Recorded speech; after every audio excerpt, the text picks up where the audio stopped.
বন্ধুসকল, বাস্তুশাস্ত্ৰত অন্যান্য বিভিন্ন দিশৰ লগতে আমাৰ দৈনন্দিন জীৱনৰ অতিকে আৱশ্যকীয় কেতবোৰ বিষয় সন্নিৱিষ্ট হৈ আছে।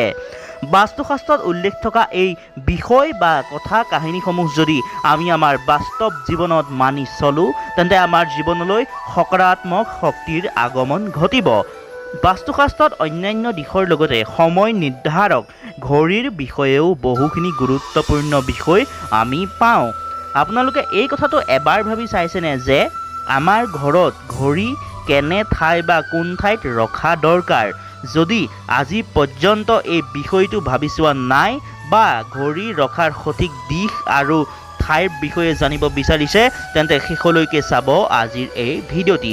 নমস্কাৰ বন্ধু বান্ধৱীসকল, দৈবিক অসমীয়াৰ এটি নতুন ভিডিঅ'লৈ আপোনালোকক স্বাগতম জনাইছোঁ। বলক পলম নকৰি আৰম্ভ কৰোঁ আজিৰ এই ভিডিঅ'টি। প্ৰথমে আমি আহোঁ ঘড়ীৰ ৰখা সঠিক দিশটিলৈ। বাস্তুশাস্ত্ৰ অনুসৰি ঘৰৰ দক্ষিণ দিশত কেতিয়াও ঘড়ী ৰখাটো অনুচিত। এই বিষয়ে নিশ্চয় আপুনিও জ্ঞাত যে আমাৰ সনাতন ধৰ্মীয় গ্ৰন্থশাস্ত্ৰ দক্ষিণ দিশক যমলোকৰ দিশ বুলি কোৱা হয়। ইয়াৰ বাহিৰেও কালৰ অন্তিম চক্ৰও দক্ষিণ দিশৰ পৰাই আৰম্ভণি ঘটে। এইবাবে আমি ঘৰৰ দক্ষিণ দিশত ঘড়ী ৰখাটো অনুচিত। যদি এনে কৰা হয়, তেন্তে আমাৰ গৃহলৈ নকাৰাত্মক শক্তিৰ আগমন ঘটাৰ পূৰ্ণ সম্ভাৱনা থাকে। বাস্তুশাস্ত্ৰ অনুসৰি ঘড়ীক ঘৰৰ উত্তৰ অথবা দক্ষিণ দিশত ৰখাটো প্ৰয়োজনীয়। ইয়াৰ বাহিৰেও আমি ঘড়ীক অহা যোৱা কৰা দৰ্জাৰ ওপৰত বা দুৱাৰমুখত ৰখাটো অনুচিত। এতিয়া আমি আহোঁ, আমি কেনেধৰণে ঘড়ী ক্ৰয় কৰিব লাগে। বৰ্তমান সময়ত বজাৰত বিভিন্ন ধৰণৰ বা আকাৰৰ ঘড়ী পোৱা যায়, কিন্তু বাস্তুশাস্ত্ৰত কেৱল গোলাকাৰ আৰু ডিমাকাৰ ঘড়ীক শুভ মনা হয়। সেয়েহে আমি আমাৰ ঘৰলৈ এনে ঘড়ী অনাটো দৰকাৰ।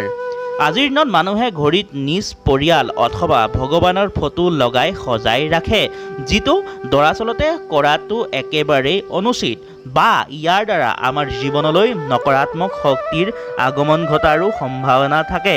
বিশেষকৈ ঘড়ীত ভগৱানৰ ফটো কেতিয়াও ৰাখিব নালাগে, কাৰণ আমাৰ ধৰ্মত ভগৱানৰ চিত্ৰ বা প্ৰতিমাক নিতৌ পূজা কৰা হয়।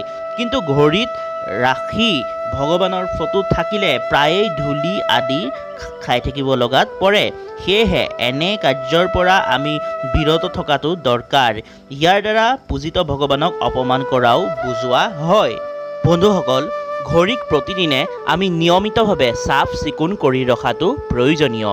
কোৱা হয় যে ইয়াৰ দ্বাৰা আপুনি আপোনাৰ ভাগ্যও বহু পৰিমাণে ভাল কৰিব পাৰে। এই কথাটো মনত ৰখা দৰকাৰ যে কেতিয়াও আপুনি আপোনাৰ গৃহত ভঙা ঘড়ী বা নচলা ঘড়ী নাৰাখিব। ইয়াৰ দ্বাৰা আপোনাৰ ঘৰলৈ নকাৰাত্মক শক্তিৰ আগমন ঘটে। ইয়াৰ দ্বাৰা আপোনাৰ ঘৰলৈ আহিব লগা শুভ ক্ষণকো বাধা প্ৰদান কৰে। সেয়েহে এনে ঘড়ীক ঘৰৰ পৰা বাহিৰত ৰাখিব লাগে। আশা কৰোঁ আজিৰ এই ভিডিঅ'টি চাই আপুনি জানিলে যে ঘড়ী কোন দিশত আৰু কেনেকৈ ৰখা হয়। যদি ভিডিঅ'টো চাই আপোনালোকে ভাল পালে, তেন্তে লাইক, কমেণ্ট আৰু শ্বেয়াৰ কৰিবলৈ নাপাহৰিব। পৰৱৰ্তী সময়ত এটি নতুন ৰোচক ভিডিঅ'লৈ আপোনালোকক লগ পোৱাৰ আশা আৰু প্ৰতিশ্ৰুতিৰ সৈতে আজিৰ ভিডিঅ'টি পৰিল ইমানতেই সমাপ্তি। চাই থাকিব দৈবিক অসমীয়া। ধন্যবাদ।